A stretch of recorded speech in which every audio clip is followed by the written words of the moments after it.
কি সুন্দর না? এই ফটোটা থেকে এখন যে আমি ফটোটা দেখাবো এটা কিন্তু আরও সুন্দর না? তো এটা কিন্তু রিয়েলিস্টিকভাবে আমরা ব্যাকগ্রাউন্ডটা চেঞ্জ করেছি। এটা কীভাবে করবেন, এলসি লাইট বি2 লিখে আপনারা ক্রোম ব্রাউজারে এসে সার্চ করে দিবেন। তারপরে প্রথম যে ওয়েবসাইটটা চলে আসবে সেই ওয়েবসাইটটাতে চলে যাবেন। একদম রিয়েলিস্টিকভাবে ব্যাকগ্রাউন্ড চেঞ্জ করতে পারবেন, অন্যান্য অ্যাপের মতন না। তারপর প্রথম যে এখানে আমি যেখানে দেখিয়ে দিচ্ছি এখানে এটা ক্লিক করে আপনার ফটোটা সিলেক্ট করে দিবেন। লগ ইন পারমিশন লাগে না। তারপরে এখানে একটা ফরম্যাট লিখতে হবে, আপনি কী ধরনের ফটো চাচ্ছেন।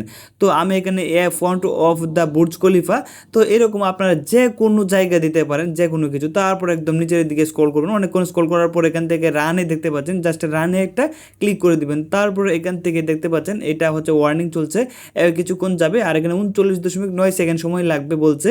এবং সময়টা শেষ হওয়ার পরে দেখেন যে আমাদের ফটো একটা রিয়েলিস্টিকভাবে তৈরি করে দিয়েছে। এখানে দুইটা ফটো দেয়, আপনারা যে কোনো একটা নিতে পারেন। দেখেন আগে কীরকম ছিল আর এখন কীরকম হয়ে গেছে, মানে এটা একদম রিয়েলিস্টিক। আমরা যেমন ব্যাকগ্রাউন্ড চেঞ্জ করি অন্যান্য অ্যাপের মতন সেরকম কিন্তু না, দেখতেই পাচ্ছেন আগে কীরকম ছিল আর এখন কীরকম হয়েছে।